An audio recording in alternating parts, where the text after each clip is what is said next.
Je suis entrée à la Sorbonne à l'époque où je devais préparer l'agrégation et le CAPES. Et en fait, il y avait des unités de valeur, ce qu'on appelait à l'époque, consacrées au cinéma. Et bien sûr, je me suis inscrite. J'ai commencé à faire des stages, notamment des stages à la SFP. À la Sorbonne, j'avais rencontré Henri Spad, qui avait à l'époque le service des coproductions internationales à la SFP. Il m'a fait venir dans son service et j'ai commencé à apprendre le métier de productrice et de travailler avec des auteurs, avec des réalisateurs. Et ça a été fabuleux jusqu'au moment où la SFP a malheureusement disparu et Michel m'a fait venir à Telle France. Et ça a été un moment extraordinaire parce qu'elle m'a proposé un poste le jour de mon mariage avec Pierre Huitteroven. Et quand même, ce qui est absolument fabuleux dans notre histoire, c'est que Pierre et Michel étaient sur les bancs, le même banc de l'IDEC en 1960, au lycée Voltaire. Et je sais pas, on n'a pas retrouvé la photo, mais ils étaient assis l'un à côté de l'autre. Et depuis, notre destin fait que nous sommes tout le temps ensemble.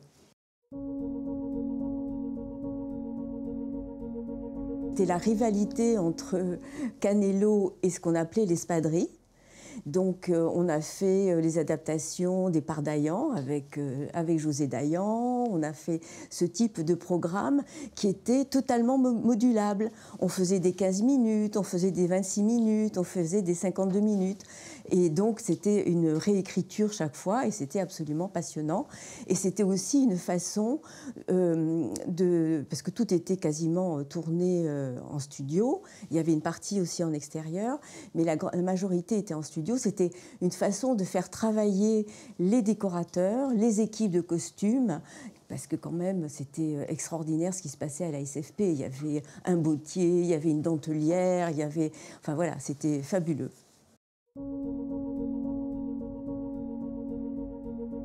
Lorsque nous étions la petite équipe, c'était au moment de PJ, des cordiers, et tous les bureaux étaient contigus, et on se réunissait tout le temps dans le bureau de Michel. C'était une équipe, chacun avait bien sûr des projets, mais tout le monde participait.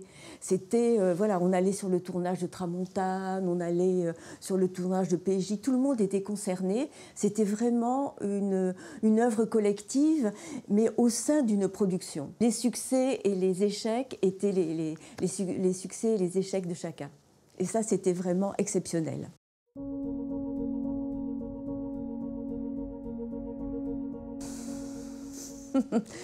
Voilà, c'est vrai que Michel a parlé des différents projets et réalisations qui ont été faites au sein de Telle France, avec une volonté de montrer des sujets pertinents et des sujets d'actualité, des sujets qui nous touchent.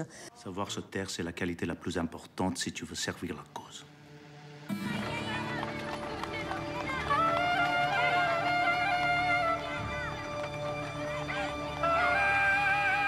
Je pense qu'à l'époque, il y avait vraiment une énorme complicité entre l'auteur, le réalisateur. Le réalisateur, c'était Patrick Devol, qui était quand même aussi extraordinaire, le producteur, les comédiens aussi, et une liberté qui était donnée par le diffuseur.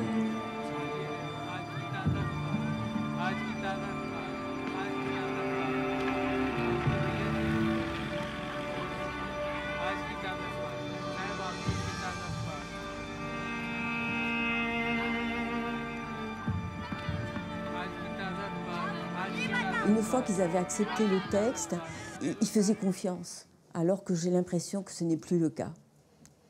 Mais on a eu aussi des problèmes, parce que, par exemple, on avait quand même une très jolie série qui s'appelait Alerte danger immédiat, qui était quand même un sujet avant-gardiste sur le problème des allergies, la pollution de l'eau. Enfin, c'était vraiment un sujet qui parlait à tout le monde et qui avait été écrit en partie par Al Jafferi. On a eu des déboires avec le metteur en scène qui n'a pas été à la mesure, alors qu'on s'était battu pour avoir un autre metteur en scène. Déjà à cette époque, il y avait cette lutte avec le diffuseur, alors qu'on doit être ensemble. On doit travailler ensemble pour le bien du film et du spectateur, a fortiori.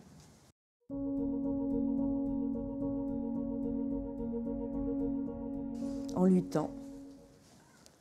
Je pense que c'est le combat d'une vie.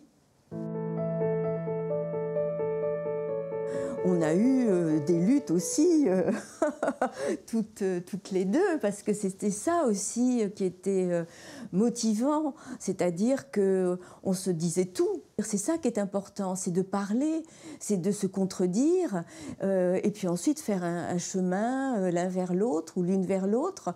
Et c'est ce qui fait que le film ensuite gagne. Alors, moi, je l'ai suivi à la fois de l'intérieur et de l'extérieur, puisque, comme je vous disais, à l'époque, nos bureaux étaient contigus.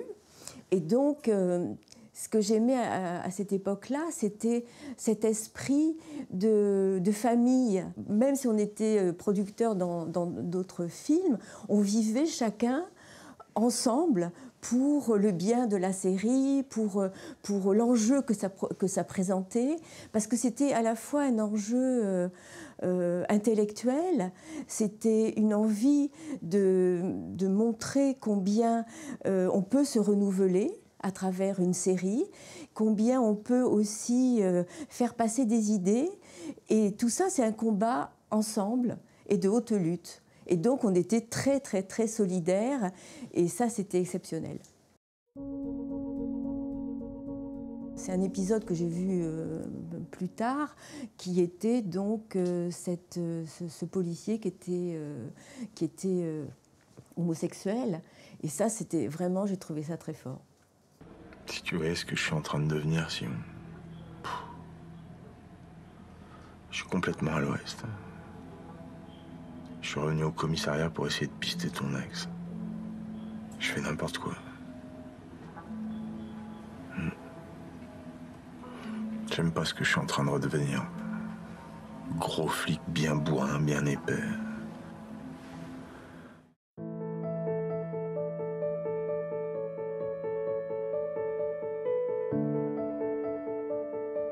Quoi qu'il en soit, quand même, la télévision reste très regardée.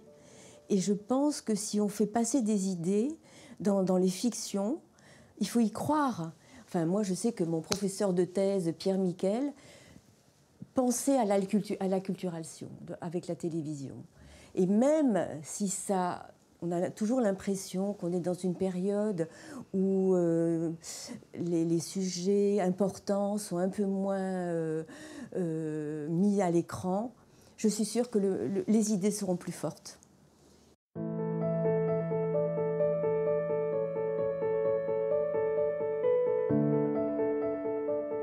La générosité, l'enthousiasme, cette envie de transmettre, cette envie d'être tout le temps positive et de rebondir.